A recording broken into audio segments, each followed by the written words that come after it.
Hi. All right, Max. First question, please. How you doing, Cindy? This is Max Going from the Going Live podcast. I just had a quick question. Obviously, you're a veteran of this sport, but how are you feeling being on the main event for PFL 6? It's a big honor. I'm very, very happy with that. I feel blessed that I get this opportunity. So I want to say thank you for PFL to raise CIFO for that. It's always been a dream to have a fight like this. And for a main event, it's like a dream coming true. So it's great. Thanks so much and good luck. Thank you. Roz. Hi, how are you, Cindy? Hi, I'm okay. Nice to hear, Cindy. So this is Raz from Everything MMA Era. Just a bit more on the main event itself. Can you elaborate a bit more on the fight itself from your personal point of view? And in terms of preparation, mentally, is this the same as any other fight, or do you feel like this is special? So you did a lot different. I did a lot different because I wasn't able to go back home. So I had to stay away from home, from my kids, from the place where I belong for 2.5 months. So I needed to change my whole mindset and focus on preparing. So normally I'm always working. I'm having my kids. I'm having my full-time things I need to do. And now it was only training, staying focused, and handling the missing home, actually, because I've been a little homesick. So that was totally different in case of preparation. But for fights, I always focus on me. So I didn't the game plan is doing me. I'm not gonna be a total different fighter suddenly because I'm fighting the champion. I'm gonna go there and try to do me as the best way I am, as the best way possible. Thanks for that, Cindy. And one more. Personally for you, what would it mean to, pretty much, conquer the fight and, shock the world and get this win? Oh, again, I didn't understand it really well. Okay, so personally for you, what would it mean to, get the win and beat Kayla on such a big stage? It would mean a lot to me because I'm trying to set an example for my children. We've been through a very, very rough time lately, and still I kept pushing myself and trying to get the best out of me and to show them that they can overcome anything. They can hunt their dreams, whatever happens. So if I would be able to take the win, that would mean a lot to me because that would be. That would show them that hard work really pays off. Okay, Cindy, thank you very much and best of luck on Thursday, okay? Thank you. Do it for Europe. Breeze. Hey, Cindy, it's Breeze with the MMA Breeze. You said that, you're not going to change your game plan. You're going to continue to be you, but you both have a judo background. And I just wanted to get your perspective on how you see the grappling exchanges going in the bout with Kayla. Well, we both have a judo background indeed, so that makes it very interesting. I do think Kayla has better judo than I do. I know that.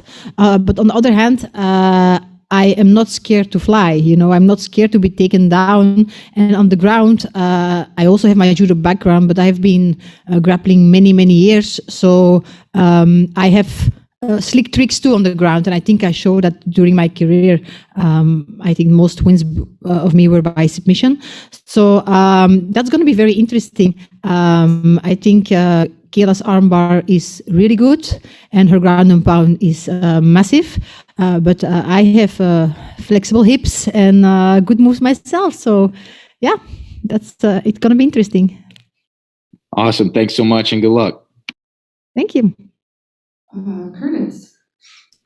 Hi, Cindy. This is Curtis Calhoun with Low Kick MMA. Obviously, you've had a lot of experience over your career, as mentioned earlier. What are your thoughts on the state of women's MMA today, especially now with fighters like yourself and Kayla being in a main event?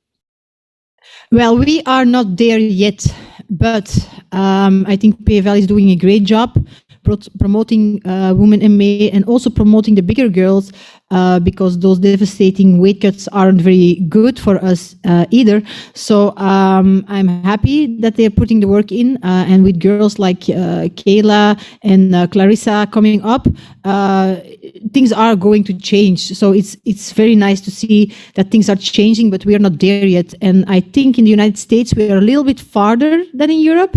So I hope Europe will follow up pretty soon, and we'll have more main events with females on their cards too. So yeah, I'm happy with how it's changing, but we still have a way to go.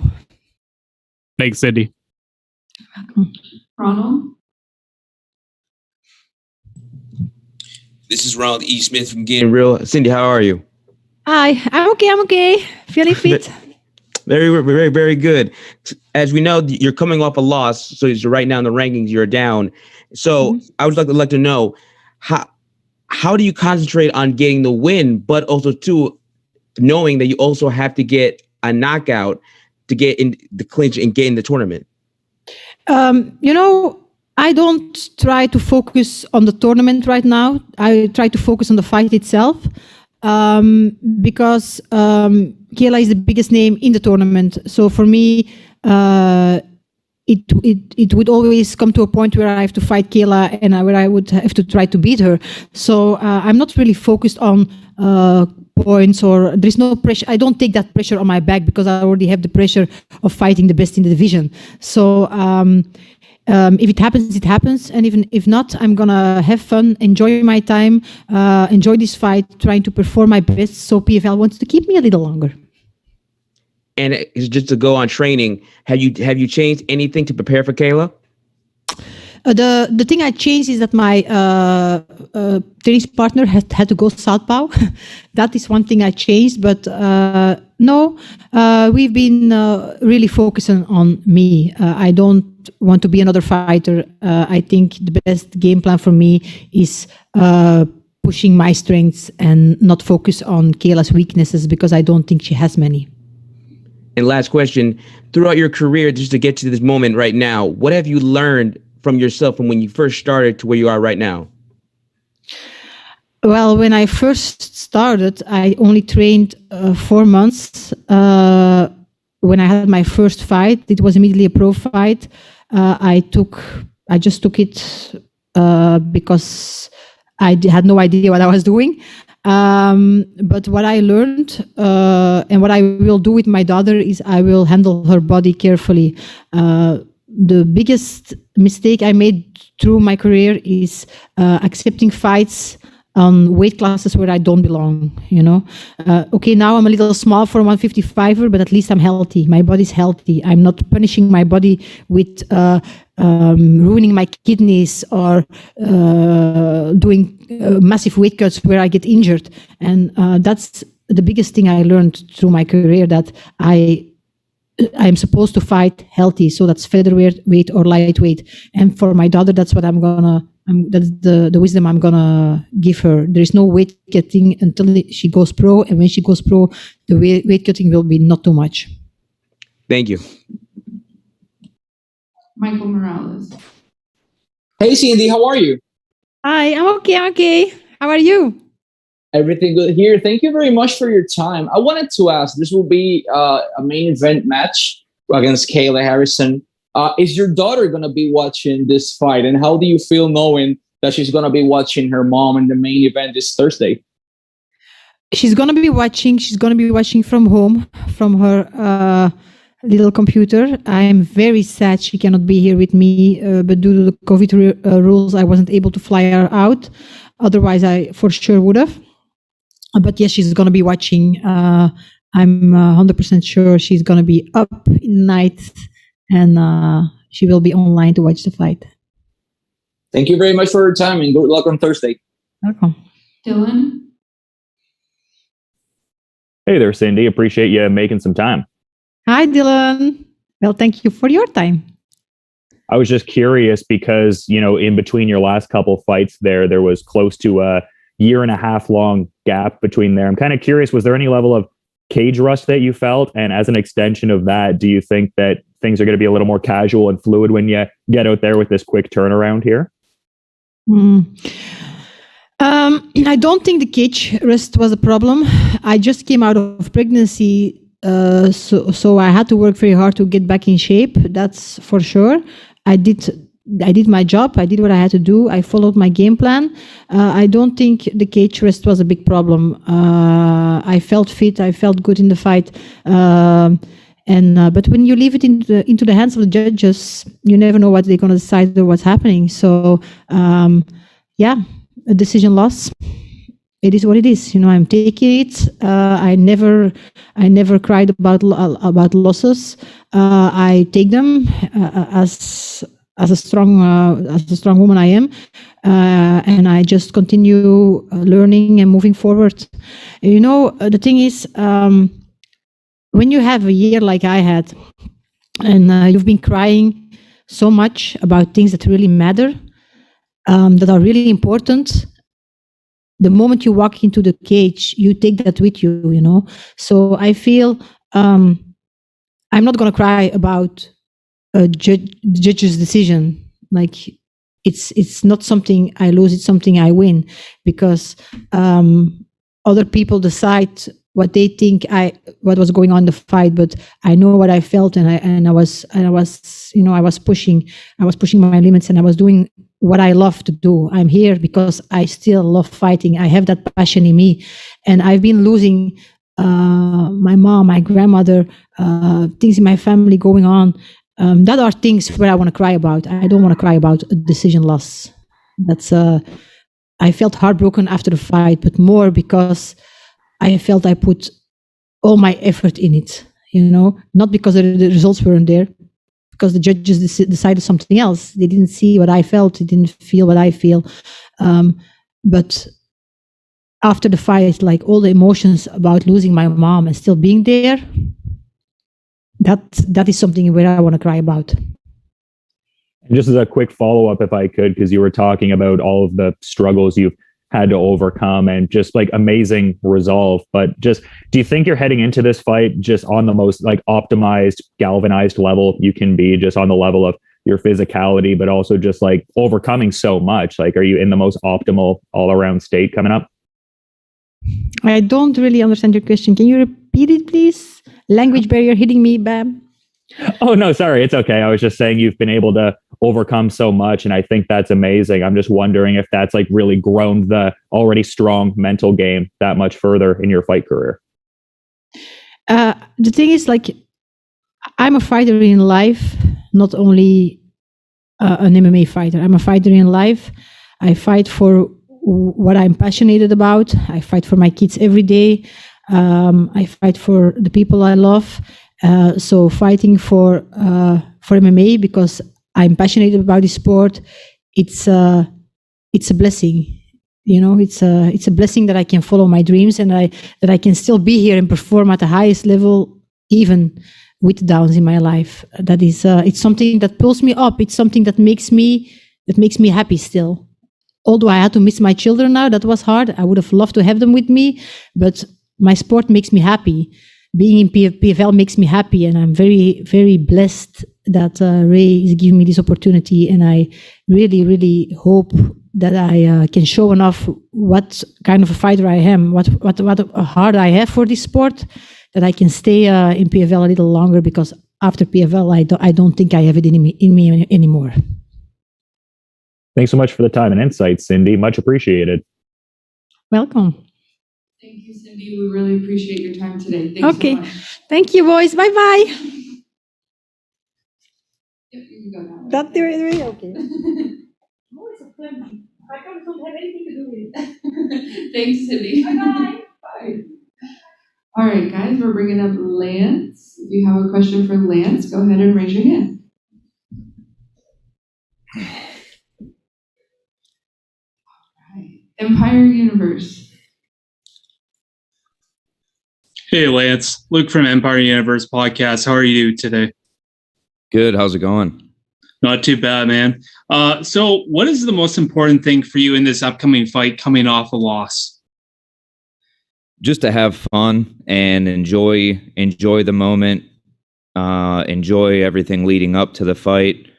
It's kind of been weird this season having the quarantines and everything like that, and then having some issues during last camp coming into the fight where I was supposed to fight June 10th, which basically took me out of being able to fight on that card. But everything feels great physically, mentally, coming in here and being able to get right to the weight cut and get into fight week feels like the old days where everything was kind of normal. So it's actually really nice, and having this opponent it's actually the most motivated I've felt this year, to be completely honest, because I know Movlid's a guy that I respect as a fighter and as an opponent, and I know a little bit of his history of fighting because he's been with PFL since 2019, and just coming off of the loss in April, it was just,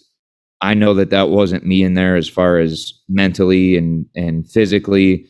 So I don't really take too much out of that fight. Obviously it's a loss on my record, but coming into this one, it's super motivating, and I'm excited about it. And the way that it played out to be able to fight Movlid on this card it's been awesome. So I'm excited, and I'm glad that PFL was able to make it happen. Good luck. Thank you. Tariq. What's up, bro? It's Tariq from the Havoc Hour. What's going on, Lance? How's it going, man? I'm good, man. So basically, you and Movlid are fighting essentially for that last slot in the playoffs.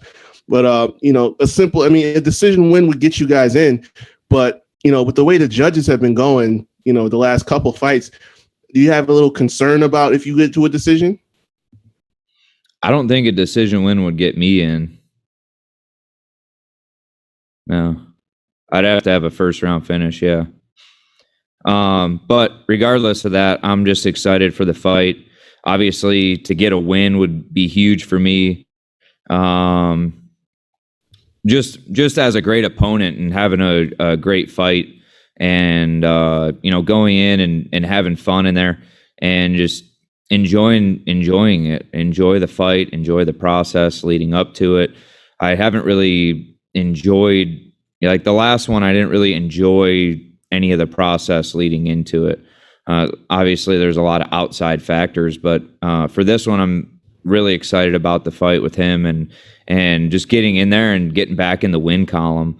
As far as the playoffs and the points and all that stuff go, I'm not really worried about that. I just want to go out and get a win and be able to enjoy it. If I make the playoffs, great. If I don't, it's great too. I mean, we'll figure out the future when that time comes, but I'm going to be able to enjoy this fight week and hopefully go out with a win, and then go on vacation with my family. Awesome, man. Also, we talked about like the quarantine, stuff like that, and having to miss the last fight. Has it been kind of frustrating to have all of this time off between having to be there 17 days to wait and then missing the last fight just to get it to this one this week?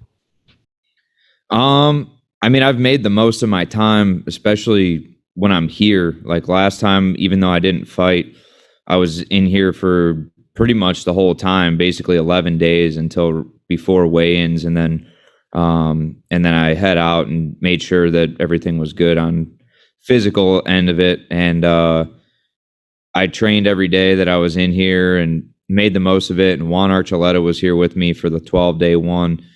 So I made the most out of it. I didn't really make it a waiting thing, but mentally it definitely messes with you. It's a long process to sit in here and try to act like things are normal when the people in the regular casino are just going about their day and New Jersey is completely open and stuff like that. So it is definitely different now coming in and being here for fight week. And obviously, it's different when you quarantine. Until you've done it, you don't really understand it, I guess. Yeah. Awesome, man. Well, good luck this week. Thank you. I appreciate it. Breeze.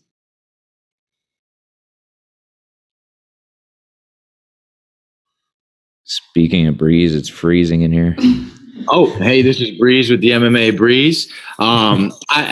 Sorry about the delay. I just wanted to ask, you said you had one in the last bubble with you. Who do you have this go around, if anybody, and how are you staying ready for your fight?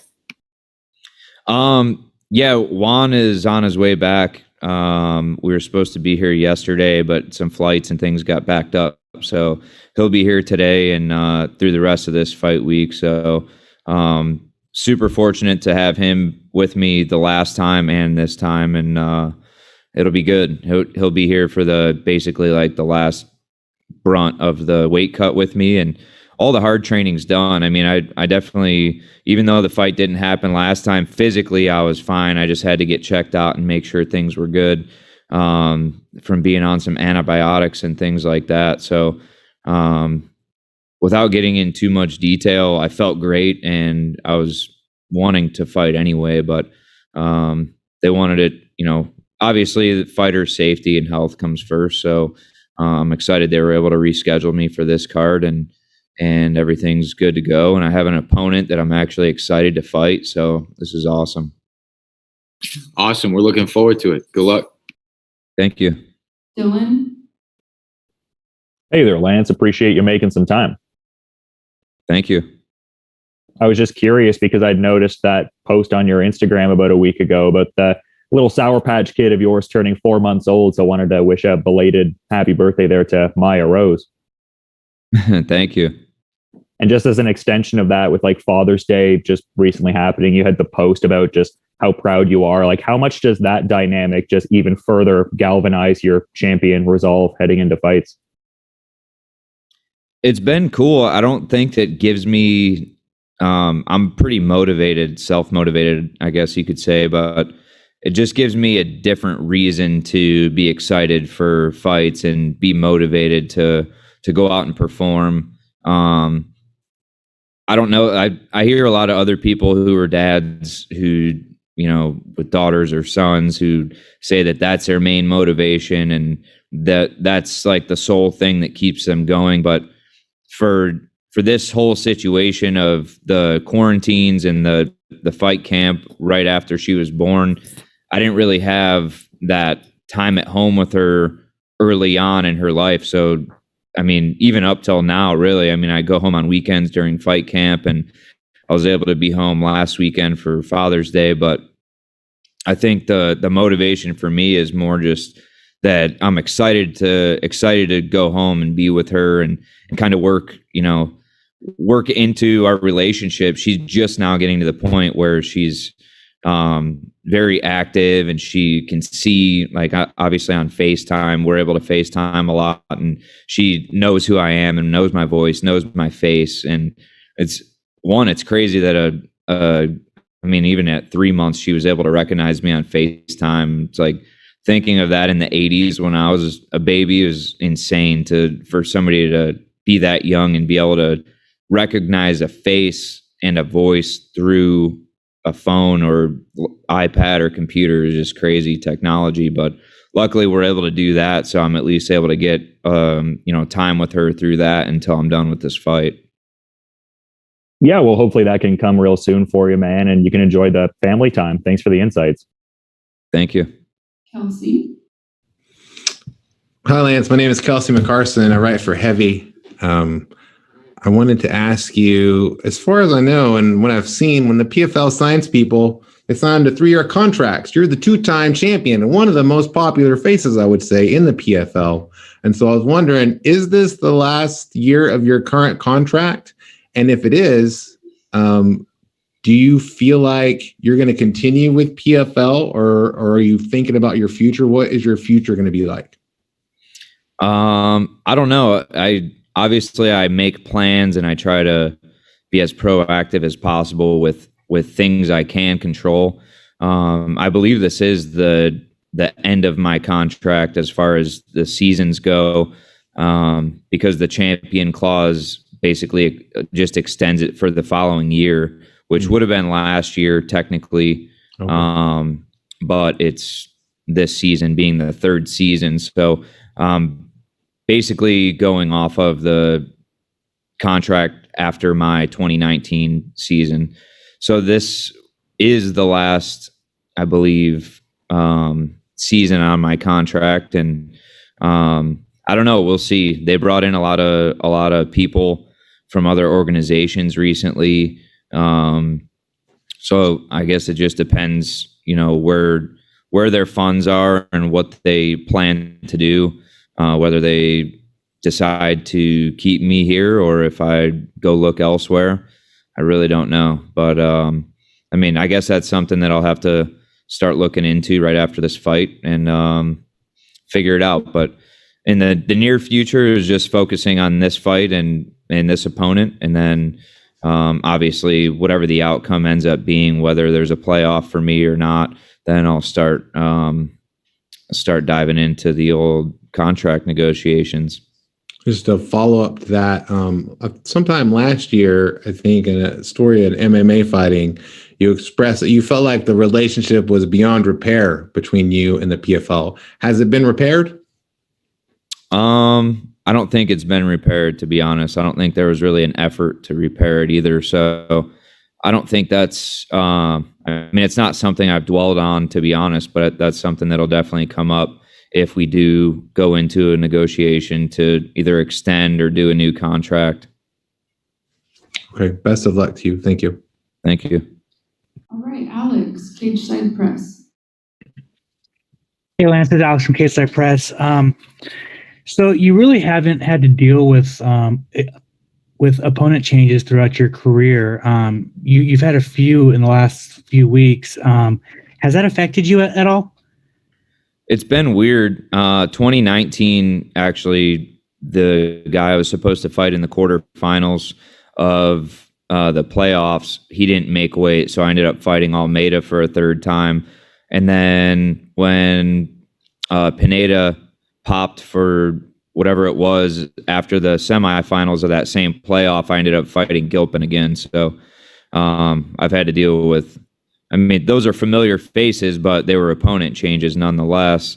So I've kind of had to deal with it a decent amount in PFL, but this year definitely more than the rest. I was supposed to fight Lazar first on that June 10th card, and then it ended up being Stern. And then we got pulled from that card, and Stern fought someone else, actually Movlid's opponent. And then and now I'm fighting Movlid. But I'm excited about this fight, honestly. If you look at all three of those opponents that I was supposed to fight, this is the most exciting and motivating for me. To be honest, it's hard to fight somebody who, one, nobody really knows, or two, doesn't really get you motivated to go fight. It's like, yeah, it's somebody you should beat, or it's somebody you should finish, or this or that. But fighting somebody who's tough and somebody who gets you up in the morning to be motivated to go out and fight and improve your career based off of a fight against them, that's what excites me. And, this opponent is that guy for now. And obviously the fights that motivate me are people who excite me and people who make me nervous to get in there and fight, and people that have a real danger of beating me. And that's what motivates me. So this is a fight that actually gets me excited to go in there and fight. And I think that's something that I need right now. Awesome. Thank you. And good luck, Lance. Thank you very much. Lance, thank you so much. We appreciate your time today. Thank you, guys.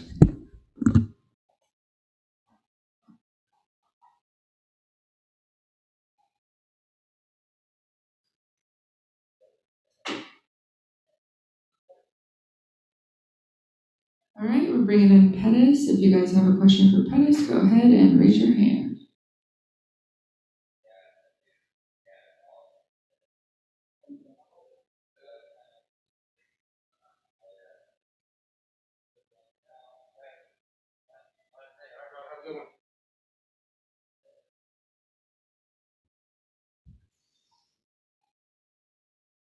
Hey. All right, Tanai. Hey, Anthony, this is Tanai from MMA Island. How's it going, man? Good, man. How you doing? Good.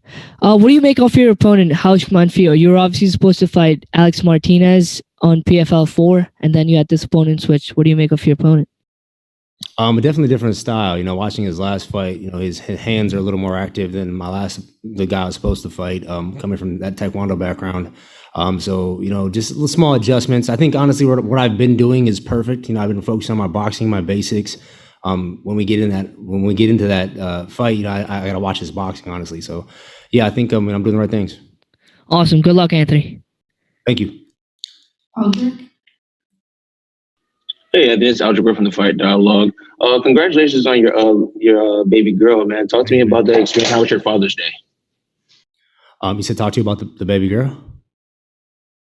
Yes, and how was your Father's Day overall, too? Oh, man, it was an amazing Father's Day. So we set it up so I could make my last fight. So she was going to be born on that Monday. So we already knew, her birthday and everything coming into it. But I got sick right before that last press conference. So, I had to pull out. And, it's God's plan. Honestly, everything worked out perfect. My daughter's healthy. And, I'm back here and right back to work. And how are you health-wise? You say you got sick last time. So how are you feeling from the last time? And man, I just got sick. So right before the press conference, before we were going downstairs, my stomach was feeling like sour. Then we went down to the press conference. I did the square off. I'm like, I'm not nervous. I've done this so many times. There's no way I'm nervous. Went back to my room, started throwing up, and I had to call it because I think it was like a stomach bug or a flu or something. I don't know. It was like I just didn't feel right. And once I started throwing up, there was no way I could recover from that. Well, glad to see you healthy, and congratulations again, and good luck to you on Friday. Thank you, man. Curtis. Hey, Anthony, this is Curtis Calhoun with Low Kick MMA. My question for you is, what was it like to see your brother Sergio get the belt in Bellator, and how awesome is it for you to be on the same fight team at this stage in your careers? Oh, man, I started this sport, with no one to follow, and then, I brought in my little brother. And, my mom told me, like, he's your responsibility. Whatever happens to him, it's on you. So, man, every time I watch his fights, I'm more nervous for his fights than my fights. And to see him, achieve that goal, becoming the champion. He's actually here with me right now. We didn't get into, 2 a.m. last night.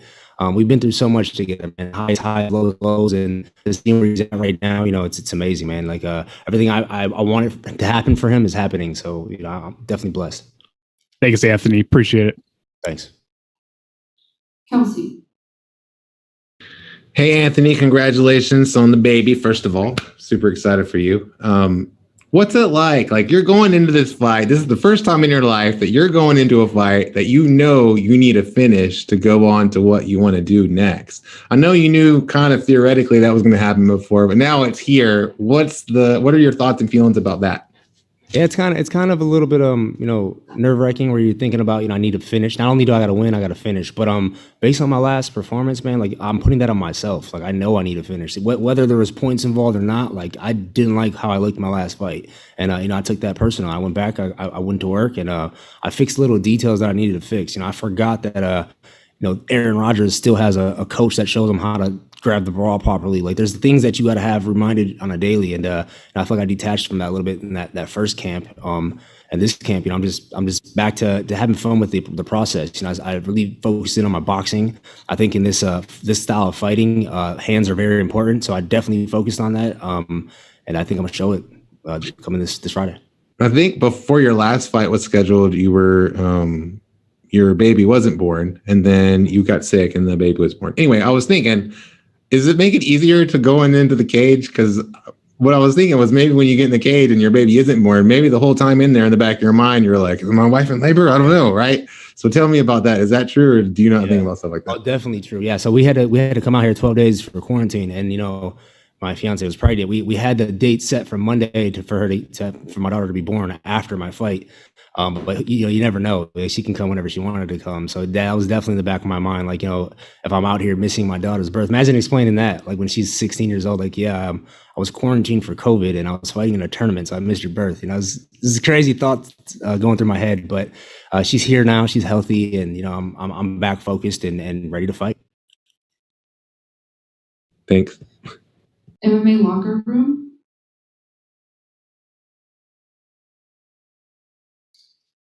Okay, we'll come back. Breeze.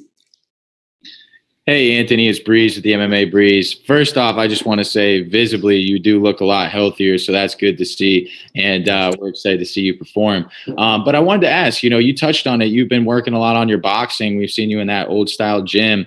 How has that worked in your camp up to this fight, and what reinvigorated the passion for the hands? Just the last fight. I went out that last fight, and this floor that I'm fighting on is a little slipperier than what I'm normally used to, and I felt it when every time I kicked, I was slipping. So that was one of the big things I had to adjust. I was like, if I'm slipping on my kicks, I got to fix that approach to it. And then obviously the first guy I fought, the level of his hands was different than I expected. So. And I focused on that right away. I took that upon myself. Like the way I looked in that fight, I just didn't like it. I felt like I was sloppy. I was making bad decisions. I'm way better than what I showed out there in that fight. So I had to go back to the drawing board like I always do and get right back to work. And this time around, I'm in Vegas. My daughter just was born. I have a lot of guys in Vegas that I train with, boxers, MMA guys, kickboxers, jiu-jitsu, everything out there. But for some reason, I couldn't find a good boxing coach to take me in and show me the way for mixed martial arts. Because if I go with boxing coaches, they teach me boxing drills and stuff. I found a guy who's teaching me the Cuban Mexican style that I'm looking for to finish guys, but also keep that range. And man, I'm loving it. He plays the salsa music while we're training, got the whole vibe in there. Tyson Fury's actually in camp with me. Well, he's in camp doing his camp, so I see his work process. So it's a great environment, great atmosphere to be in, and I'm definitely blessed that George allowed me to be part of his team. Right on. We're stoked to see you perform. Thank you. All right, MMA locker room. Try it again. Hey, on MMA locker room radio, you're coming out that locker room when you're walking into the octagon. What's going on in your mind? Are you ready to kill? Are you ready to put on a Showtime performance? Or what's in the mental state of Anthony Pettis when he comes into that ready to fight? Yeah, it's crazy, man. That's a good question. I missed the first part of the question, but I heard the end of it. So, my mindset going into these fights, it just depends on who I'm fighting. Like this guy just said he's gonna knock me out. I was watching. I think my fiance sent it to me. It was like, yo, this guy said he's gonna knock you out in the first or second round or something. That makes me motivated. Things like that, just little things like that. Like, dude, I've never been touched and dropped in this octagon. I've never been. My finishes, my losses are from decisions. Most of my losses are from decisions. So it's like.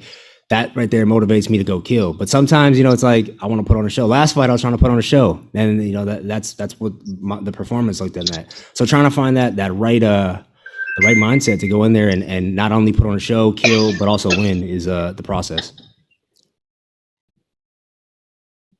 All right. Yeah, I can hear him. Drew. Hey, Anthony, Drew Pierce, FightMeet.com. Going back to kind of your game plan going into this bout, obviously you're very aware of needing that finish to keep this going, but how much does that really play into your game plan, or is it kind of steady no matter the circumstance to go in there and just do your job? Yeah, just to go do my job, man. I got to find the range. I got to find my flow, and once that happens, then the finish will come. If I go in there and put the finish before that part, then it's not going to happen. Thanks and best of luck. Thank you. Dylan. Hey there, Anthony. Appreciate you making some time. Of course. I was just curious because, just so many different facets you've been involved with in the MMA space. It seems like also getting into some management stuff has been some recent, efforts on your part, Showtime Group and everything like that. Can you talk about sort of that aspect of what you're doing and expanding into that part of the MMA space? Yeah, I started a Showtime Group a while back. We're just actually putting it in the public now. We did our first combine. We got about 50 guys signed on me, from amateur to professionals to higher level pros. The reason why it happened is my little brother and the guys at my gym. I see these talented athletes coming up through my gym. I'm training with them. We're bleeding, sweating, trying together. And then I pass them on to different managers that I was part of. And I've had so many managers, but I pass them on to these managers, and I'd see what they're getting from the managers as far as a support. And, I think I can do it better, and especially if they're homegrown guys. So that's where the Showtime Group started at. And then once we saw that flow, and then we started going, we saw the market, that space that, we can do this good. And, my Showtime fights shows coming up in October. I got another boxing show in December. It's just making a full circle again, giving the guys an opportunity like I had. Like I came up fighting in a Harley Davidson dealership in Milwaukee, Wisconsin. That was my first fight in a Harley Davidson dealership.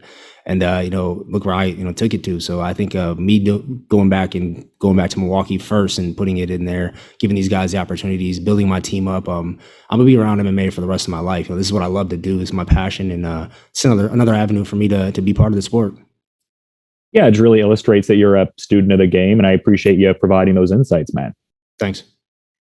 Steve Irvine. Hi, Anthony. It's Steve on behalf of MMA Lowdown. First of all, congratulations on becoming a dad. Thank you. So I just want to ask, if you defy the odds and win this fight in the first and then go on to win the tournament, this is going to be another big add to your legacy. Now, at this stage of your career, do you see yourself retiring at the top after this? I couldn't hear you. Taking it to where? Do you see yourself retiring at the top after this chapter, after adding such a big win to your already prestigious legacy? What word is he saying? I don't even... Oh, no, retiring. No, not at all. I thought you said the title. No, retirement, man. Like, I feel like I'm only 34 years old, retiring, I'm getting better too. Like, now that I'm going to these boxing gyms and like finding new coaches, like I can feel the growth. Retirement from this sport, like, I don't think I'll ever lay my gloves down and be like, I'm done with this sport. This is my life. This is what I put everything into. I miss so many holidays and so many family events for this sport. And this is what I do, man. This is what I love. And I don't see myself retiring anytime soon. No, that's good to hear. And it's going to be a pleasure watching you. Thank you. Thank you. Alex, Cage Side Press. Hey, Anthony. So you lost your PFL debut, but people might not remember that you lost your UFC debut as well, and then you went on a 5-fight win streak to win the title. Is that the mission to go on a streak this next fight? The mission was to not lose again, but things happen, man. And I think in this sport, it's different than any other sport. You're by yourself. You don't have a team that's in there with you. I mean, you got your team that gets you ready, but like it's all on you. If you go out there and you have a bad fight, it's your fault. It's not no one else's fault. And I think trying to figure out what mindset. The question before was good. Like the mindset going into the octagon, into the cage, is like very important. If I'm going to put on a show, if I'm trying to kill this guy, if I'm trying to finish him, I got to calm myself down to be like, all right, let me build the process up, because that's how I did it back then. So yeah, I'm going back to Duke even mentioned that, like, you lost to Clay Guida, we won that title, man. Let's go back to work. And I feel like I've been here before. That's the best thing to say, is I've been here before. I know what I need to do, and I've done it. I just had a quick follow up. Did I see that you were starting your own promotion as well? Kind of like what Jorge Masvidal is doing? Yeah, I already have. Well, we already had a fight promotion. I came up in my own fight promotion, actually. So I promoted, me and my coach promoted my earlier fights. It's called Gladiator Fighter Series. We stopped doing it for a while just because of COVID and where my career was going. But now we're bringing it back, and we're changing the name, Showtime Fighting Series. So it's kind of just a continuation on of what Duke made in Milwaukee. And I felt passionate about it because there was really no place for my fighters to fight in Wisconsin right now. And now that everything's going back to normal, it makes sense. So yeah. You for Stephen at Tesco. How can I help? What? Awesome, and good luck. All right, last question, Suki.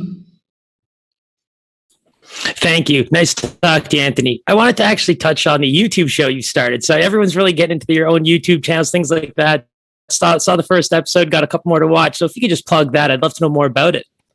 Yeah, man, it's just giving the audience more access to my training camps in my life. I think that now that I got Showtime Group going and flowing, I see how important that is. So I'm trying to be like I'm doing all the trial and error on myself to show my fighters like how it works. And we're new to it too. We're just getting it going and having fun with it. But yeah, I think the more content you can create, the more eyes go upon you, and the more people want to watch you fight. So that's just all flows together. Yeah, you're a showman, so I'm looking forward to that. Keep it going. Good luck this week. I will, for sure. Thanks. Thank you, Anthony. We appreciate you coming out. Appreciate it. Thanks for the time. Guys.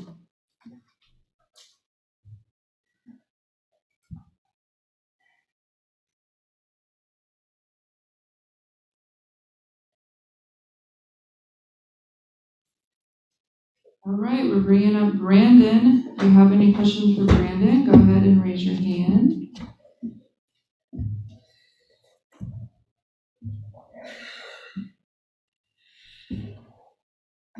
All right, Roz. Hey, Brandon, how are you? I'm all right. Yourself? Very good, man. So, just before we kind of get into the next fight, the last fight against Usman, I mean, how did it feel to kind of prove everyone wrong? He was getting a bit of, publicity before it being Usman's younger brother. How did that feel for you personally? It was fine. Like, I knew he was, coming out of a big camp. So, luckily when with bigger camps like that, you can kind of expect certain things. There wasn't a whole bunch that I could, or my team could look up as far as his fights. You only had a couple of them that was posted online for us, obviously, to get tape and, do our research like how you're supposed to. But other than that, I felt fine. Like, he was an up and coming name. Good opportunity for me to go out and show that, I'm the guy that's supposed to be competing here on this stage. So.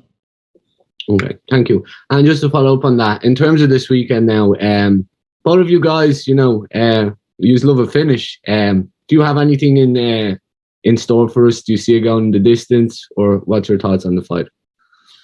My goal is always to finish the fight as soon as I can. But Dennis is a veteran of the sport. He fought in 2019. He lost to the champ right at the end. And I know he's a good tactician too. He's going to try to pick his shots. He's going to try to throw a lot of punches and put me in a bad position. My job is to go out there and implement my game plan to the best of my ability and come out on top. So, thank you very much, Brandon. Best of luck on Thursday, buddy. Thank you. Appreciate it. Suki.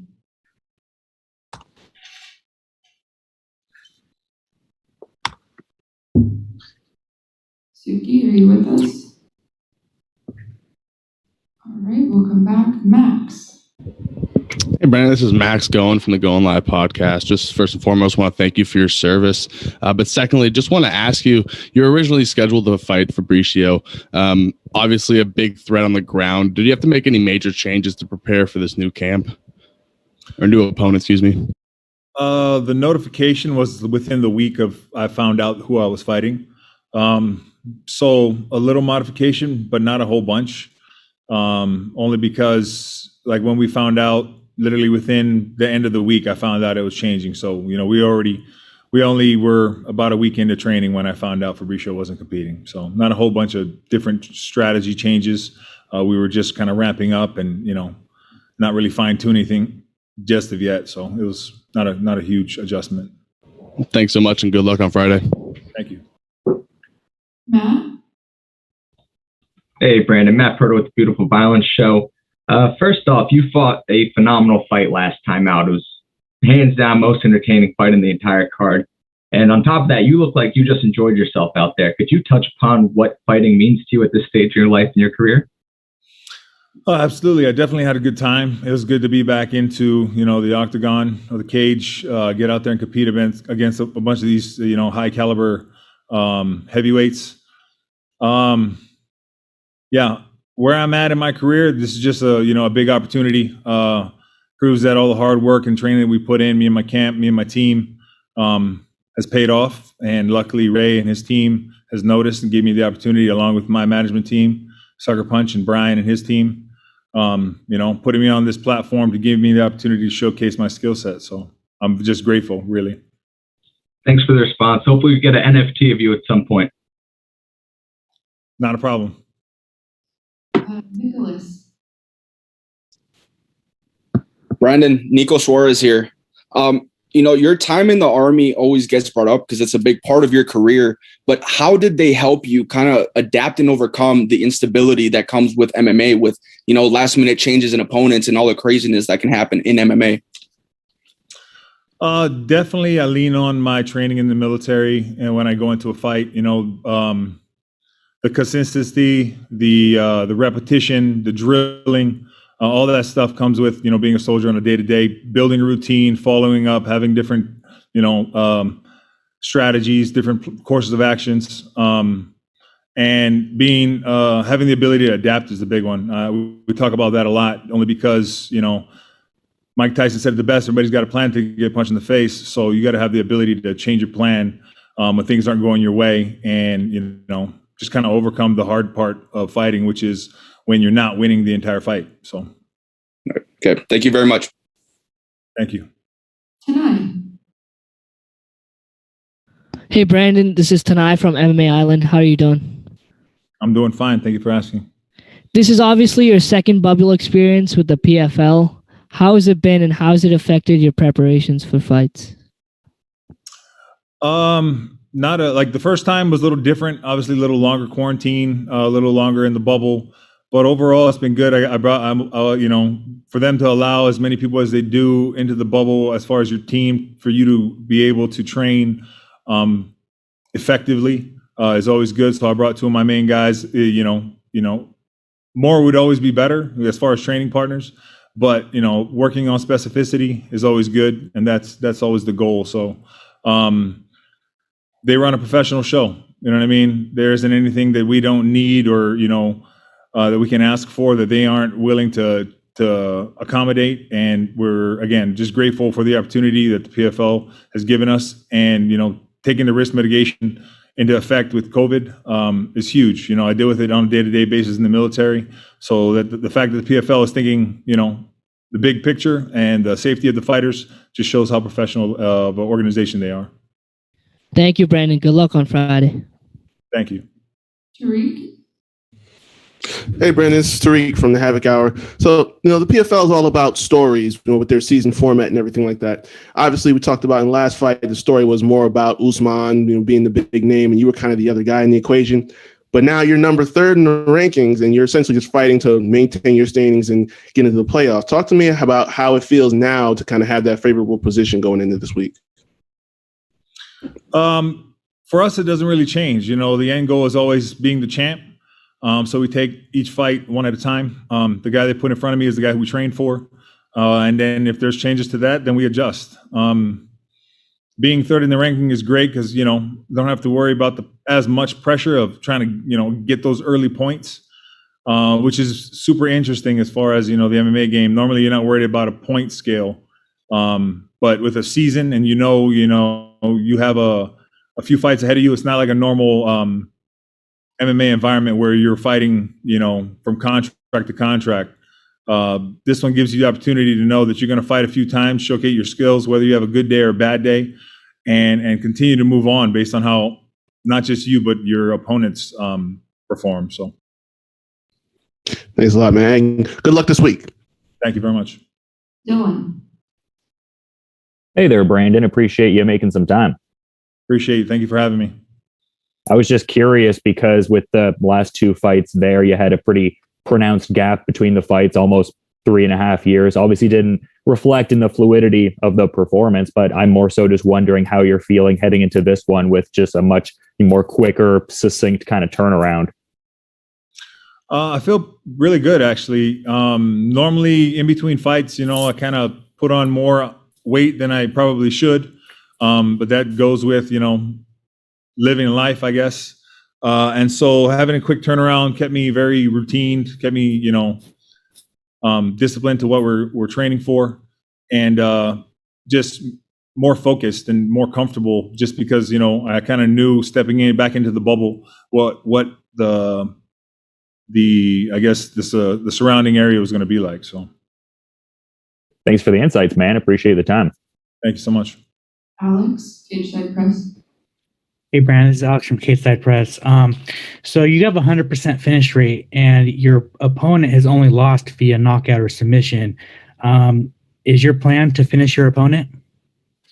Yeah, my plan is always to try to finish my opponent. How I implement that, throughout the fight goes on how he adjusts because, it's a chess match from second to second.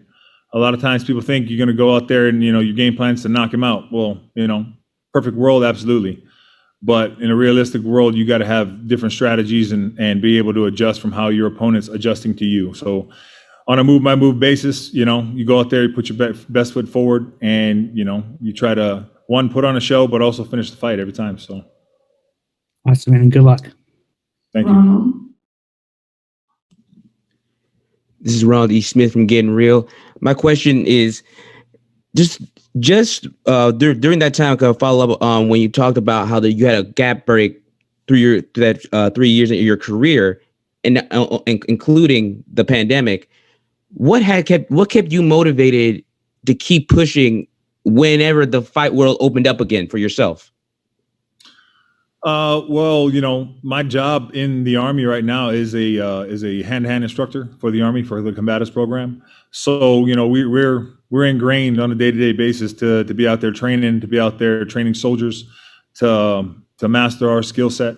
So it's not like I'm removed from like going to the gym or going out and training with other dudes. That's an everyday thing for us. Even with the pandemic, we did take a short halt as far as instruction. But overall, we do this. This is our job every single day. So, thank you. Thank you so much, Brandon. Appreciate the time today. Thank you, guys. You guys have a good day.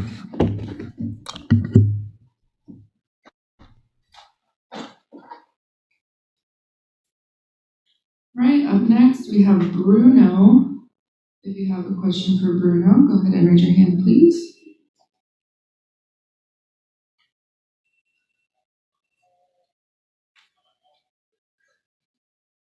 Pode subir aqui já, tudo bom?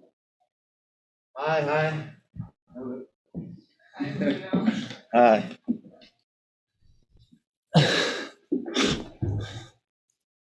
All right, Max. Hey, Bruno, this is Max Going from the Going Live podcast. Quick question for you. Your opponent seems to need a pretty early finish to sneak into the playoffs. Are you expecting some pressure in the first round? Bruno, o seu oponente precisa de uma finalização aí. Precisa terminar a luta no primeiro round. Você espera pouco mais de dinamismo aí na parte dele, ele vir pra cima com tudo?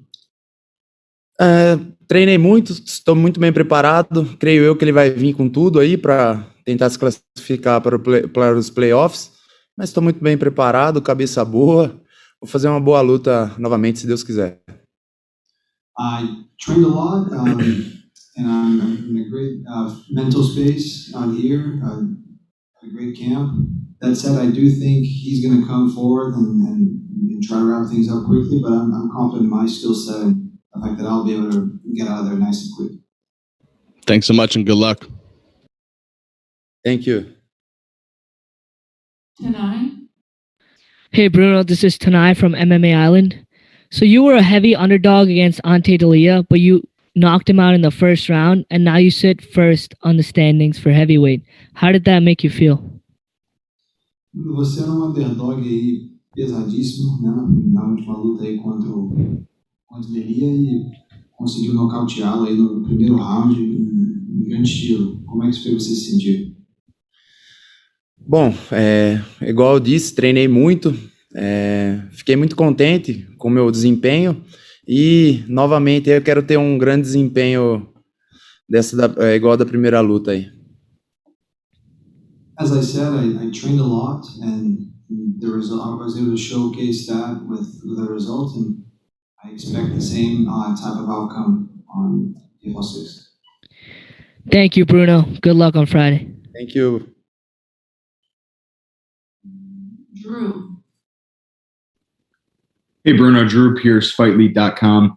Does it relieve any pressure or change any part of your mindset knowing that you're going into this second regular season fight at the top of the leaderboard? A sua posição aí no ranking e o fato de que você tem 6 pontos deixa você mais aliviado, com menos pressão para a segunda luta, considerando que o playoff já está essencialmente garantido? Me sinto mais aliviado, mas vou fazer uma luta agressiva, meu estilo é esse, e quero dar um grande show aí para os fãs do PFL. Yeah, I feel a little less pressure, and that's a good thing, but still, I want to put on a great show for PFL fans. Thanks and best of luck. Nicholas. Bruno, you're facing someone that, much like you, likes to go for the finish. Does this fight excite you a lot more knowing that you're facing someone that doesn't go to decisions? Você vai lutar com uma pessoa com um estilo similar ao seu aí no sentido de que as lutas com ele não costumam ir para decisão do juiz. Isso é uma coisa que te anima? Enfim, é o fato de você estar lutando contra um oponente que tem esse estilo agressivo? Bom, com certeza a gente não vai fazer aquela luta chata, né, e feia. A gente vai fazer uma luta aí capaz de acabar no primeiro ou segundo round. Estou muito bem preparado e estou muito feliz aí para dar um grande show. Absolutely. We're not planning on a boring fight. But I expect this fight to be done within the first or second round, and I'm ready to put on a great show. Thank you. Thank you. Aldrich. Aldrich Warner from Fight Dialogue. Hola, Merimo. Bruno, what's your mentality going into this fight? Como é que tá a cabeça aí entrando nessa luta? Cara, tô muito feliz e isso eu acho que é a principal coisa. Tô muito bem preparado também fisicamente, mentalmente. Então tenho certeza que eu vou dar um grande show aí pra galera. I'm very happy and very well prepared mentally, so rest assured I'll be putting on a great show for the fans. Obrigado, and good luck to you on Friday. Obrigado.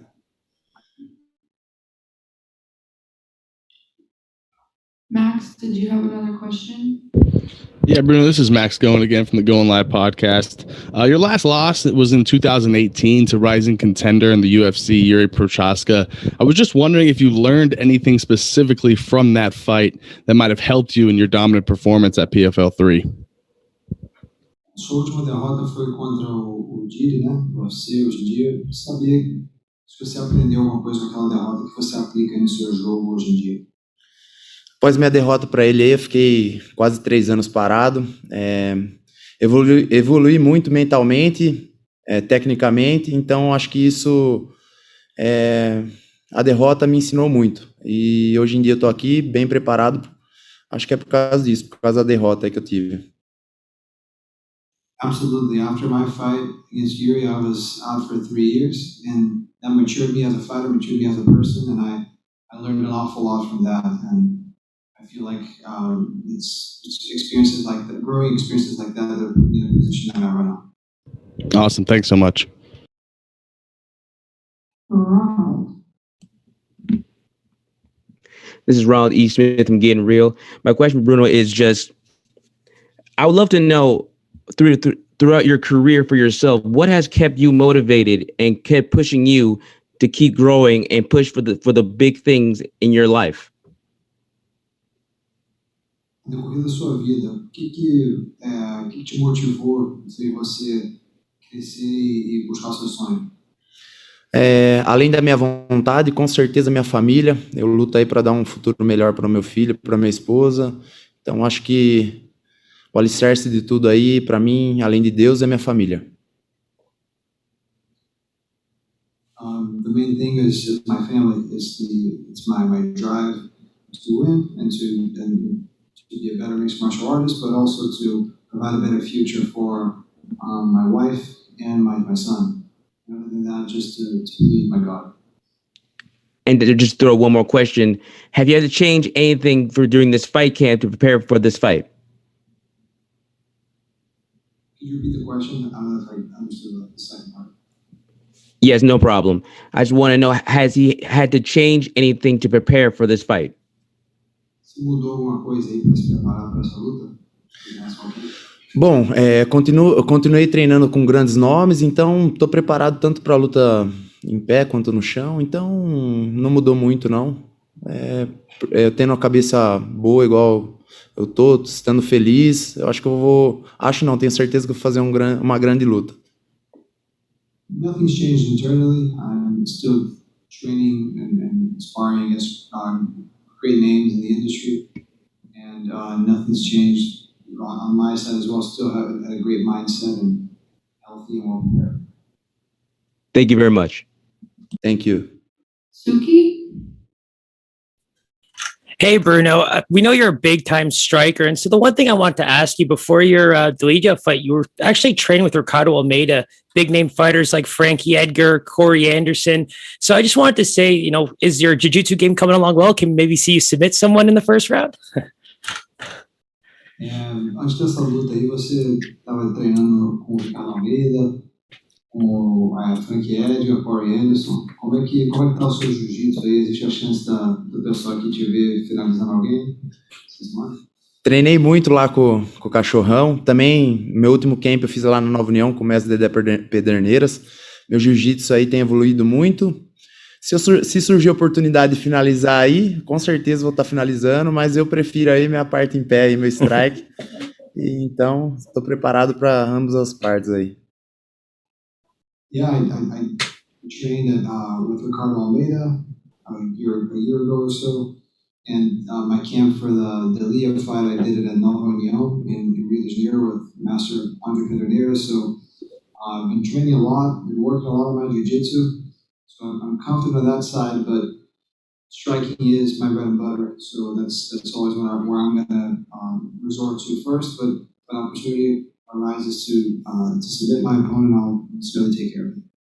Beautiful answer. Thank you so much. We look forward to it. Good luck. Thank you, brother.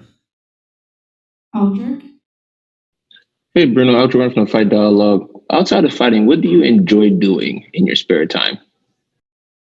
Fora lutar, o que você gosta de fazer aí como hobby? Cara, eu sou viciado em videogame aí. Jogo videogame, computador, gosto de passear bastante com minha família. Então, meu maior hobby, assim, eu acho que é os jogos mesmo. I love a good video game. I'm a gamer at heart. Between video games and computers, that's where I spend most of my time off, aside from spending quality time with my family, of course. And what are your favorite video games that you like to play? Quais são os seus jogos aí de preferência? Pô, gosto muito de jogar aí Call of Duty, Warzone, FIFA, UFC, diversidade de jogos aí, mas meus principais são esses daí que eu acabei de falar. I love playing Call of Duty Warzone, FIFA, and the UFC game. That's cool. Obrigado, boa sorte. Obrigado. Dylan. Hey there. I was just curious because there was the loss in, 2018 to Yuri Prohaska, and then there was a pretty pronounced delay, almost 3 years, but then the comeback victory, getting the stoppage in less than a minute. I'm kind of wondering how much relief there was getting back to the win column just with the spacing between the fights there. Como foi o alívio na sua cabeça em voltar aí vitorioso depois dos 3 anos da derrota pelo dia? Bom, fiquei muito contente, porque isso não é um sonho só para mim, é um sonho para os meus pais também, e meus pais dedicaram a vida inteira aí a me ajudar a eu chegar aí onde eu estou hoje, então estou muito feliz. I was extremely happy because in the end of the day, this is not just a win for me, it's a win for my parents. They've sacrificed a whole lot to let me pursue my dreams and to make sure that I got to where I am now, so I couldn't be happier. Thanks so much for the time. Thank you. Tonight. Hey Bruno, Tanai again from MMA Island. So the Copa America is on right now and Brazil is looking really good. 2 games, they've won both of them. Do you think they bring the cup home? Na Copa América agora, o Brasil aí tá jogando bem. 2 jogos, 2 vitórias. Você acha que o Brasil traz a taça para casa? Bom, o Brasil é um celeiro aí de grandes jogadores. Tenho certeza, se não trouxer, vai chegar lá para a final. Que a galera ali do Brasil tem bastante raça. Absolutely. Brazil is a cradle for the best soccer there is. So I'm confident that we don't take the cup back. If we don't bring the cup back home this year, then it's most definitely the finals. Awesome. Thank you so much. Thank you. Any more questions for Bruno before we let him go?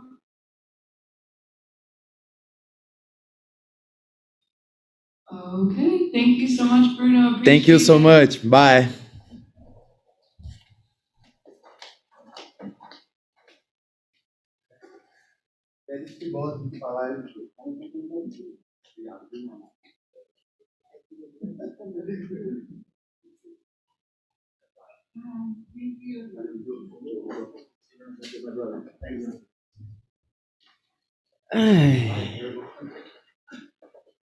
All right, guys. If you have a question for Larissa, please go ahead and raise your hand. We'll start with Roz. Hi, Larissa. How are you? Good. Good. So I wanted to ask you about your your next opponent. I mean, she's obviously, you know, on a 3-fight losing streak, but before that, she was doing pretty well. She was unbeaten. What are your thoughts about her and, you know, the fight itself? And obviously, you know, with so many submissions and, you know, on her part with so many finishes, do you see it going the distance? Pouco da sua oponente, ela que, enfim, nunca tinha perdido, né? Até 3 lutas atrás, vem numa sequência aí pouco ingrata. Como você vê essa luta? A minha oponente, eu vejo ela como uma grande atleta, assim, óbvio, mas eu acredito que a minha qualidade técnica é muito melhor que a dela. Ela é lenta, ela é grande, pesada, então isso me favorece bastante, tanto na trocação quanto no chão.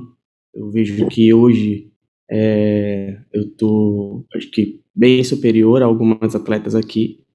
Então, é uma luta que jamais, sem subestimar ninguém, mas é uma luta muito boa para mim. I see this as a great fight for me. I do see myself as a different level than the vast majority of the people in this division. Looking at Elena, she's bigger, she is heavier, she is slower. So I feel like I'm at an advantage in a lot of different aspects of it. Thank you. And just one more. I mean, everyone's talking about the bubble, the inability to, you know, go out, socialize with everyone else being allowed to do it on the outside. Tell me how that has been for you personally, and how do you manage, you know, your mental health and your preparation going into a fight of, you know, this magnitude? Como é que você descreve aqui essa operação, esse esquema todo da PFL, tem que ficar aqui dentro? Como é que você lida com isso aí na questão de saúde mental, né? Não poder estar saindo daqui. Eu não achei ruim, não. Lógico que tem alguns momentos em que a gente acaba ficando um pouco isolado, né? Mas a minha vida inteira foi treinar e me preparar e ficar isolado de certa forma. Eu treino desde meus 15 anos, então a minha vida sempre foi assim, treino, casa, bem parecido com o que está sendo a bolha. Então, para mim tá super tranquilo, eu tô bem, eu consigo falar com a minha esposa, eu falo com os meus amigos, eu busco manter a minha saúde mental bem equilibrada, e é isso, tá sendo tranquilo para mim. I wouldn't necessarily complain about it. I think this is a reflection of what my life's been since I started training at age 15.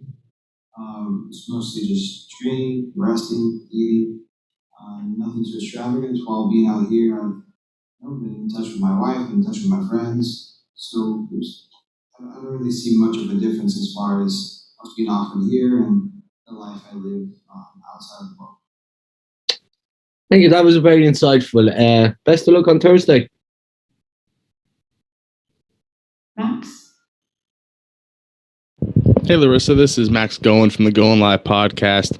You only have 4 losses on your career so far, and all of them were to very accomplished MMA fighters. Were you able to take anything specific away from those experiences that have helped you that have translated into that dominant performance at PFL 3? Você tem cartel vasto aí, mas só com 4 derrotas e as 4 para oponentes de grandes nomes. Você teve a capacidade de extrair partes positivas aí dessas derrotas para que levaram a esse resultado positivo aí na sua performance aqui no PFL 3? Com certeza. Eu nunca perdi para uma atleta que fosse menos que campeã hoje em dia. Todas já foram campeãs, a atual é campeã. A última luta, né, que foi para Kayla, então ela é campeã. Eu sempre tive ali perto delas o tempo todo. Acredito que a experiência de perder em determinado momento, superar a derrota, buscar a brecha para evoluir, buscar onde foi que eu errei, onde foi que faltou treino, que faltou isso e aquilo, eu pude corrigir. E a gente está sempre evoluindo, né? Eu acho que hoje eu estou podendo mostrar mais o meu trabalho e me capacitando cada vez mais, evoluindo, enfim, amadurecendo como atleta. Absolutely. If you look at my losses, I've never lost to someone that was not either a current champion or that eventually became a champion. So this is something I carry with me in terms of absorbing and learning from those defeats. Thank you so much and good luck. Thank you. Gabriel Gonzalez. Hello, Larissa. My question, you've obviously had a great run in PFL so far, and you've been with the promotion. My question is, how do you feel you've been able to grow as a martial artist with the opponents that you've been given? Está com a PFL agora essa segunda temporada. Como é que você enxerga o seu crescimento como artista marcial em relação aos oponentes que foram postos aí à sua frente ao longo desses 2 anos? Eu acho que eu entrei aqui na PFL como uma atleta que estava meio desacreditada, né, por conta do cenário, devido às minhas derrotas, o tempo que eu passei com o braço quebrado, enfim. Mas atualmente eu consigo mostrar mais o meu trabalho, mostro a evolução a cada combate, bati já em atletas grandes, um nome que foi significativo aqui dentro, acho que foi a Sarah Kaufman, que é uma atleta totalmente experiente, e isso não me amedrontou em nenhum momento, pelo contrário, eu mostrei que sou tão boa quanto ela. Sou a única atleta que conseguiu chegar na pontuação com a Kayla, então, que é uma atleta de ponta e é a atual campeã. Então eu tô aqui mostrando o que realmente eu sou, mostrando a minha evolução, mostrando o meu valor como atleta e mostrando que eu sou tão grande quanto elas. Yeah, I came into the PFL after a long layoff, and a lot of people doubted me after my arm injury. And I'm here to show my value, show about my great performances, show that I'm on the same level as some of the great fighters I've faced over the course of my career. A great example is my win against Sarah Kaufman in the 2019 season, which was not something that the MMA community were necessarily expecting. And the 2 fights against Kayla that I was able to take it the distance when no one else has been able to. Thank you.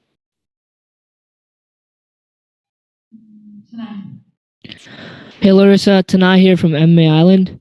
You got the quick 6, the first round finish in your first fight this season. Will you be looking for another finish, or will you be just cruising along and make sure you're healthy enough for the playoffs? Conseguiu faturar 6 pontos aí na primeira luta. A intenção para essa são 6 pontos de novo, ou é uma coisa mais conservadora aí para garantir a sua saúde?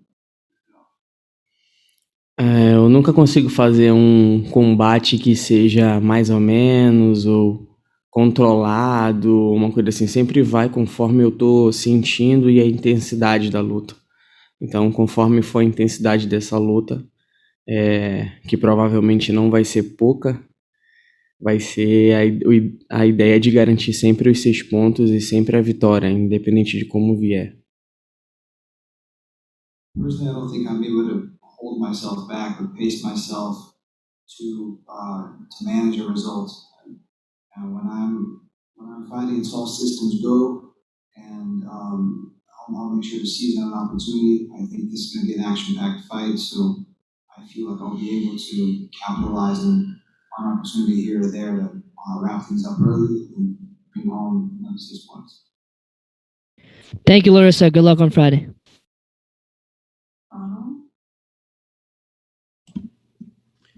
This is Ronald E. Smith from Getting Real.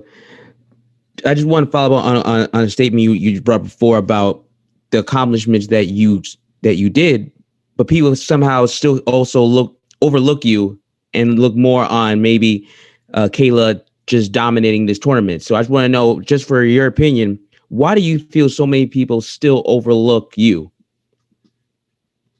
Por que você acha que tanta gente ainda te subestima, considerando o seu poder aqui dentro dessa divisão e as batalhas aí que você travou contra aquilo?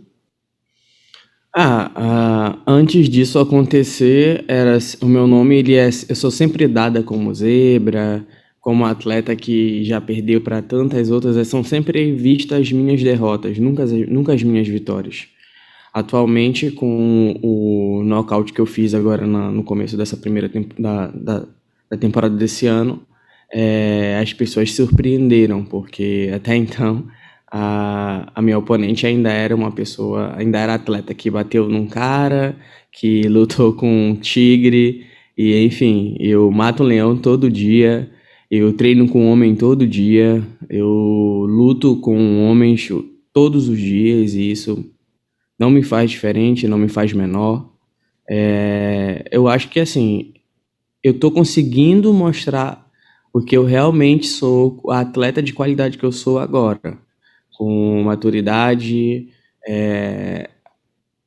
com experiência atlética, né?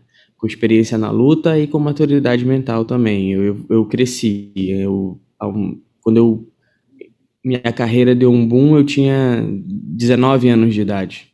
Hoje eu vou fazer 27, com uma outra cabeça, com uma outra estrutura. Então, acho que hoje as pessoas estão começando a me respeitar dentro do cenário. These days, people are starting to respect me a little bit more in the MMA scene. Back when I joined the PFL, people would only look at the losses and who I had lost to. Oh, it's a big name, but no one would ever look at the wins I had, my record. Even before my fight against Julia, people were looking at her as a prospect. And, oh, she fought against a man and beat a man. Oh, she fought a tiger. I train against guys at the gym every single day. I kill a lion every single day. That does not make me a better or worse fighter. This is just who I am. This is the way I prepare. I feel like day after day, time after time, I'm getting the recognition that I deserve. Thank you very much. Hi, this is Curtis Calhoun with Low Kick MMA. Can you tell us about the things you focused on with your training during the time off in 2020 and how that's helped you here in 2021? O que você focou em 2020 e como é que está te ajudando em 2021? Eu achei que realmente poderia fazer mais alguma luta, né?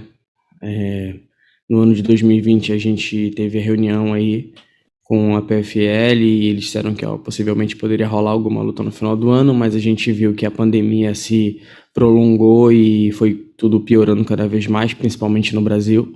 Então eu aproveitei esse tempo, eu e o meu mestre, o JB, a gente equipou a academia e aí nós conseguimos fazer com que fosse um espaço melhor, mais confortável para mim. Me mudei para o lado da academia, treinava como se tivesse uma competição, já esperando a de 2021 acontecer. Então, ano passado, apesar de muito conturbado para todo mundo, acho que para o mundo inteiro, eu consegui trabalhar. Thank you so much. Appreciate it. So, when I got the call from the PFL and the season was suspended, we were still training at a little bit of a lower pace.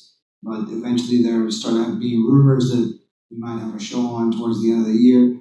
That eventually, we eventually learned that was not true given the COVID restrictions and how far the virus is growing, especially in Brazil. But that gave my coach and I, JB, an opportunity to just work on other stuff. We got our gym and equipped it with more stuff that ultimately helps me in my preparation. I moved. I'm now living door to door with the gym, and I was training as if I had a fight booked. I was as consistent as I could possibly be, as consistent as I am now. So I feel like I gained a lot from 2020.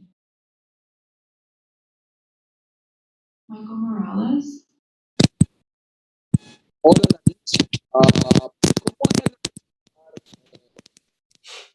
Representante Lam y todo o Brasil na PFL. Michael, could you type your question into the chat?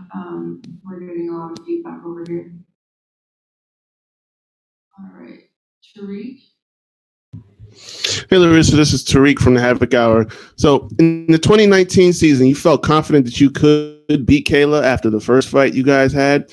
Obviously, she didn't finish you, but she did win the championship in the end. With you guys potentially headed to the playoffs again this season, how do you feel it goes differently if you guys fight?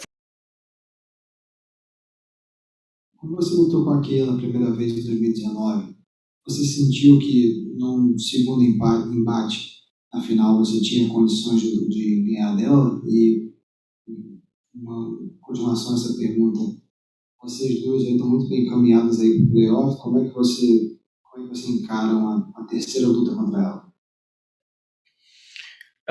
Na primeira luta, eu peguei a luta com 5 dias. Na verdade, mudou a oponente dela, né? Eu substituí a oponente dela com 5 dias. Então, não teve estudo, não teve nada. Eu só vim no foco para lutar, como que eu faria com qualquer outro atleta. E aí, no final do ano, eu achei óbvio que a gente trabalha acreditando nisso, no êxito. Eu achei que sim, que poderia ganhar dela, mas a questão da estrutura, eu senti que estruturalmente ela estava mais bem equipada do que eu. E para esse ano, eu já entrei esse ano no foco de ganhar, né? Nesse ano não, no ano passado. Desde o ano passado treinando, eu estou treinando para ganhar, independente de ser ela ou não, mas acredito que seja nós dois na final, né? Então, a minha preparação toda é para enfrentar ela, sempre foi para enfrentar ela pela terceira vez e hoje com uma cabeça totalmente diferente, pensando e revendo os erros a cada dia, a cada treino é um foco para oponente atual e o outro para ela. So, when I first fought Kayla, I ended up getting matched up against her because her opponent couldn't make it out to fight. So PFL had to reshuffle a couple of things, and I only heard that I was fighting Kayla 5 days out of the actual fight. So there wasn't really a lot of preparation towards that. It was just, you gotta fight this person, and that's it. There's not really room for much of a conversation. Whereas for the second camp, I was able to prepare for her. Obviously, I came in short.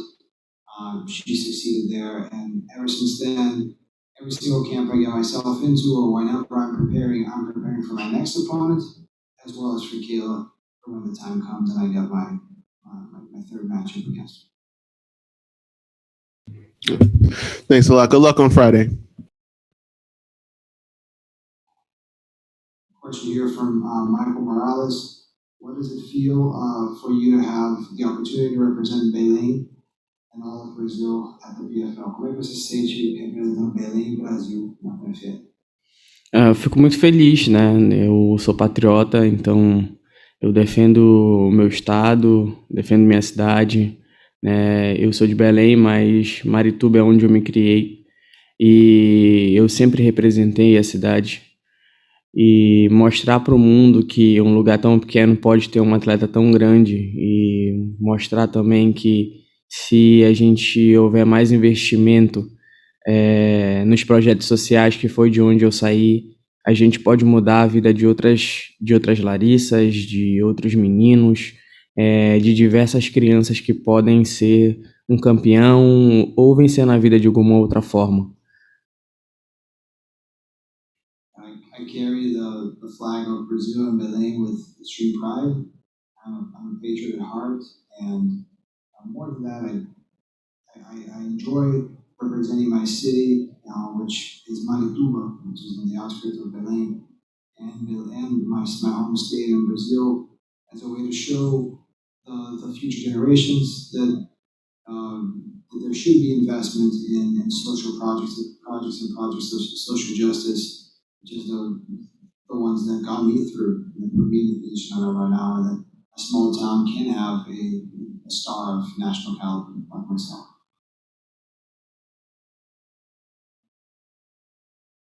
Nicholas, did you have another question?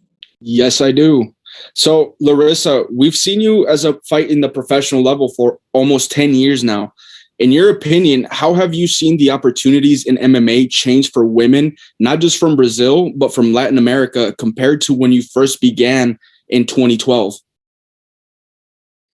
A gente está acompanhando a sua carreira já tem 10 anos. Como é que você vê a mudança aí de oportunidades oferecidas a mulheres no MMA, tanto no Brasil quanto no cenário internacional? Hoje em dia tá muito grande, né? Perto de quando eu comecei, tá totalmente diferente. A gente vê que os eventos estão dando mais oportunidades, que o cenário feminino aí tá cada vez crescendo mais. E a gente já tá até numa categoria que até uns 5 anos atrás nem cogitava em existir, né? E já temos diversas categorias, temos atletas aí que são campeãs de grandes eventos. O cenário para a mulher tá ficando mais aberto, né? A gente só reclama da questão de salário, né? A gente pode ganhar que nem os caras também, até porque a gente luta tão bem quanto eles. Então, vamos igualar isso daí. It's fantastic to witness this growth, not only in exposure, but also in talent and the infrastructure that's offered for us women. We now see more major events worldwide with all sorts of women's weight classes, and it's amazing to see. It's amazing to in the elevation of skill set between 10 years ago and today. And the one thing we still have to work on is payment quality. We compete as well as the men and should be paid for. Thank you. Any last questions for Larissa before we let her go? Tanai, thank you. Hey Larissa, Tanai from MMA Island. This is obviously your second bubble with the PFL in Atlantic City. How's it been preparation-wise, and do you feel ready for the fight? Segunda experiência aqui na bolha da PFL, como é que foi a preparação e como é que você está se sentindo aí? A preparação foi muito boa, né? A PFL deu uma estrutura aqui para a gente poder ter espaço de treino, de luta, tem a academia também, quando a gente, enfim, pode cortar o peso. A gente está bem estruturado aqui. Meu treinamento foi bom, eu estou 100% preparada, meu gás está bem, meu corpo está bem, minha mente está 100%. Então, tá tudo certo. Experiences out here were great. PFL provided us with everything we need, from training areas to cardio rooms to actual mat space and the cage itself. So that's been great, and the camp was amazing as well. I'm in great shape physically and mentally too. Thank you, Larissa. All right, thank you so much, Larissa. Thank you. you. For your time.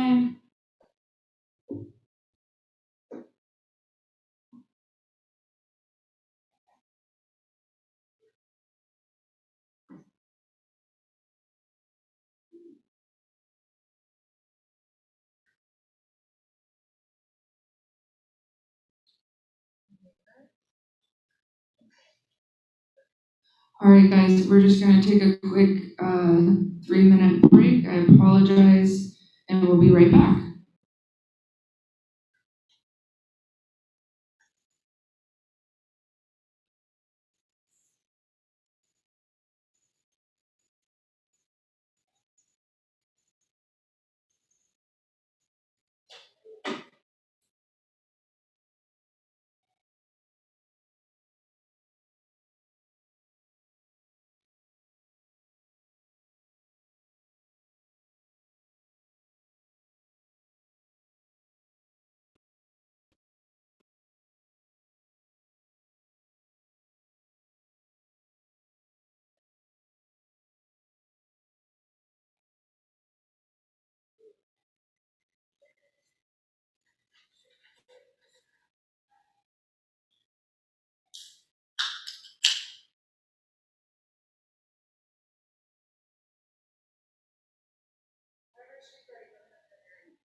All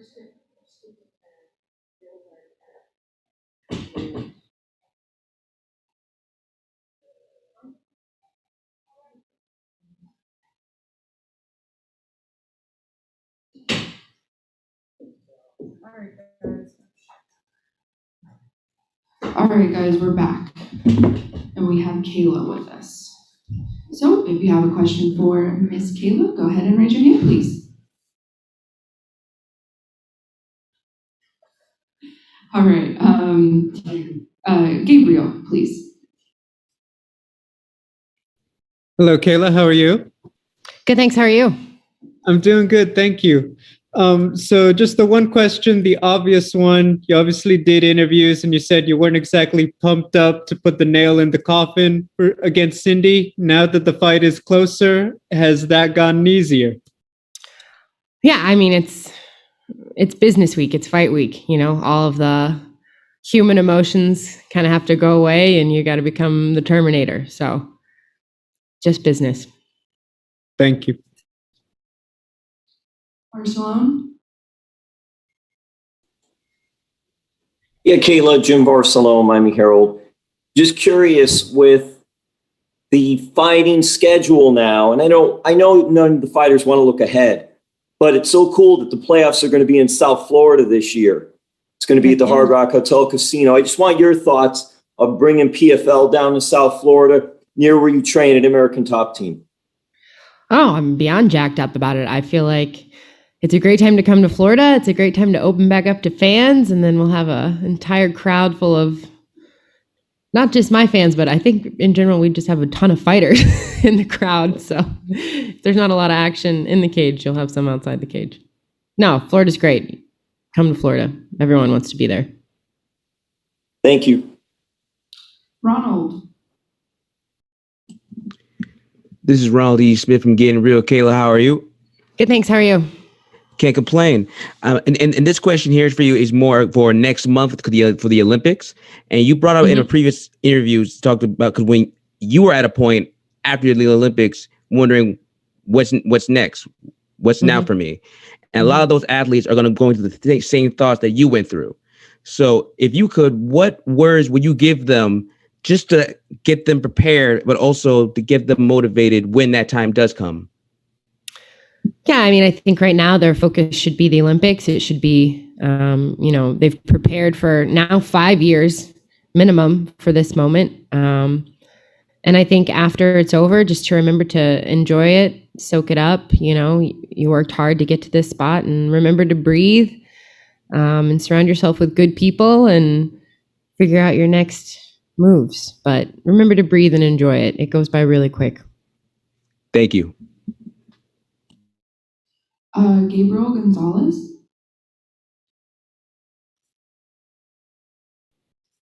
Yeah. Kayla, I want to know just stylistically, what challenges do you think Cindy does bring inside the cage? I think that she's just a game fighter, you know. She's been around the block. She's very experienced. She's a veteran of the sport. She's fought in pretty much every promotion. I know she's got some funky submissions and stuff like that. I know she has a judo background. I've seen her do a couple throws in her fights. So it'll be interesting to feel maybe someone tried to throw me for the first time in 5 years. But I think it's going to be a good fight. I'm excited to showcase some of my new skills and continue to dominate. Breeze.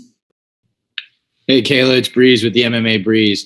I just wanted to ask, you touched on it right there a little bit, but how do you see the grappling exchanges going with her? Cindy does have a grappling background as well. She spoke on it before you got here and said that she would be comfortable even if she does go to her back. But I wanted to get your perspective. How do you see those exchanges going? I see them being pretty one-sided. And God bless Cindy, but I think she should expect to be on her back. Thank you so much. Tariq. Hey, Kayla, this is Tariq from the Havoc Hour. So my question is more so about, like, how's the balance been now that you're a mom and, you got to go in here in the cage and become this monster essentially. Because I think if anyone who's seen your fights lately, I think the last 2 fights you've been like really unleashing more of a savage that I don't even think we've seen the best Kayla Harrison yet. So what's that been like, kind of managing the two and going forward? Well, I mean, fighting is my outlet, Of course, when I first got the kids, it was definitely a struggle to find the balance between training, making sure I'm the best mom I can be, making sure they're doing everything they need to be doing, putting food on the table, making dinner for 3 people instead of me just munching on whatever's left, having a rigorous schedule, things like that. But, training and competing, fighting have always been my happy place. They've always been my outlet. And, being a mom is something I always wanted to be, was a little nervous about, a little anxious for, a little scared of. So besides being a mom, being in the cage is where I feel like I'm most myself. That's the real Kayla in there, getting to unleash. Awesome, champ. Good luck on Friday. Thank you. Hey, Kayla, Tanai here from MMA Island. How are you doing? I'm good. How are you? I'm good. What did you make of Clarissa Shields' MMA debut at PFL 4? Yeah, I think, we all knew she was going to have some holes. We all expected that. I think it was impressive that she was able to come back and dig deep and find a win. But that's what winners do, they find a way. So I was impressed with her perseverance. And I think that, she's got a long way to go. And I know she's young. I know she's hungry. I know she's motivated. So I'm excited to watch her journey. Thank you so much. Good luck on Friday. Thank you. Alex, cage side. Hey, Kayla, it's Alex from Cage Side Press. So, your promo that you dropped last time kind of broke the internet. Do you have another one planned? I don't plan these things. They just kind of happen. No, I'm just going to start being honest. I'm just going to say what I think from now on. Well, thank you for that. I do have a follow-up. You posted on your Instagram a couple weeks ago that you said that for you, it's not practice makes perfect, but it's always been perfect practice makes perfect. Mm-hmm. Can you kind of explain that? Yeah, so that's sort of it's a quote I stole from my judo coach Ginny Pedro, but I'm going to go ahead and claim it. I have more followers. No, it's really just the concept of, I don't go into practice and I don't half-ass training. I don't show up and just go through the motions. Everything I do, I try and do to the best of my ability. Perfect practice makes perfect. Whether it's, this is, again, I've said it a million times, this is the way I live my life. Whether it's doing the dishes, whether it's being a mom, whether it's perfecting a kick, whether it's, getting the perfect double leg, perfect practice makes perfect. And, I make fun of my coach Mike, because a lot of times we'll be drilling something and he'll go, "Oh, that was terrible." And I'm like, "Oh, geez, tell me how you really feel." But then I'll do it right. And he's like, that's it. You got it right there. That's it. Like, he's very he's either like, that was terrible, or like, that's perfect. Let's keep going. Like, he's one or the other. So I'm always trying to get that's it right there. That was good. That was good. Getting better all the time. That's what I'm trying to get every single rep that I make. Awesome. Thank you, Kayla. MMA locker room.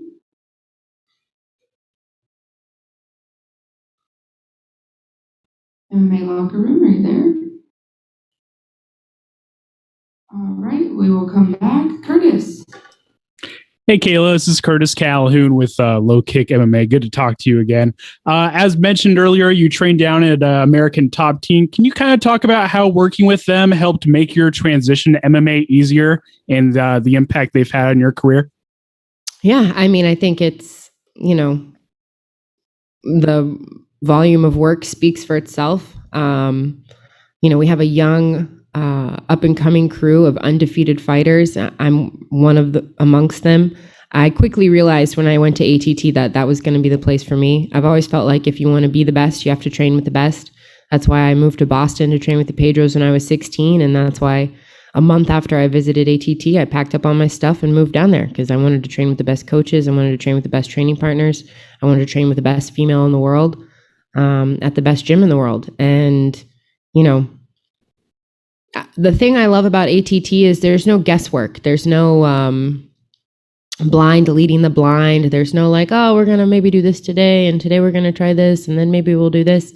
There's a system, and systems create winners. Thanks, Kayla. Appreciate the time. My pleasure. Michael Morales. Hey, Kayla, how are you? Good. How are you? Everything good here. Thank you very much for your time. I wanted to ask you, you are currently PFL's biggest attraction. How does it feel to be the MVP, the main event player for this franchise? It's an honor. Pressure is a privilege, and I worked hard to get here. I spent years on a mat where nobody noticed me, and then I got my 15 minutes in London and another 15 minutes in Rio, and I've busted my ass for a long time to get to this point.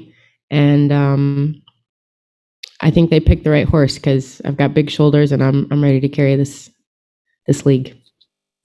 Awesome. Thank you very much, and good luck on Thursday. Thank you. MMA locker room. The fights are Friday, everyone. Hey, how's it going? This is MMA Locker Room, part of Pub Sports Radio. I just want to say today's my daughter's birthday. She's 8 years old. She's a big fan of yours. What's her name? Her name's Nikara. Nikara, happy 8th birthday. My daughter's 8 too. Thank you. Now, here's the question. Amanda Nunes, Christian Cyborg, Valentina Shevchenko. Tell us why you're the best there is, the best there was, and the best there ever will be.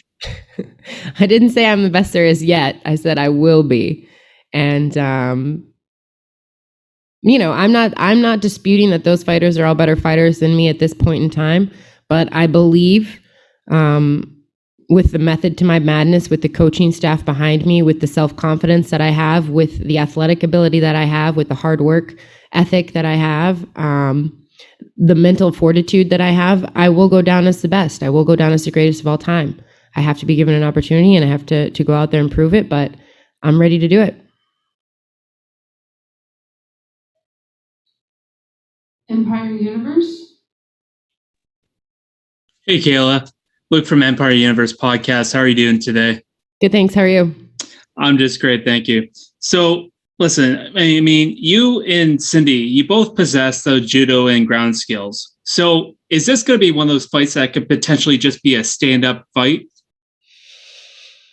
Nobody knows. I don't have a specific game plan right now. I think, the goal is just go out there and instill my will, continue to gain experience inside the cage, that precious cage time that you can't emulate anywhere else.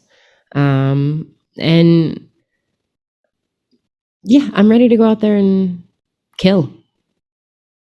Good luck on Friday night. Thank you. Drew. Hey, Kayla, Drew Pierce, FightLeague.com. Does it relieve any pressure or change any part of the game plan knowing that you're going into this last regular season bout at the top of your leaderboard? No. I think all the pressure is the pressure that I put on myself internally. When you have a O at the end of your record, it becomes a little more intense every single fight. And it's something that people tune into and pay attention to. So, my goal is to win the tournament. My goal is to win the season. My goal is to remain undefeated. My goal is to be the best there ever was. So being the top of a leaderboard is great, but that's not the ultimate goal. Awesome. Thanks. Best of luck. Thank you. All right. Any more questions for Kayla? Awesome. All right. Thanks, guys. Thank you so much. Appreciate you coming out today.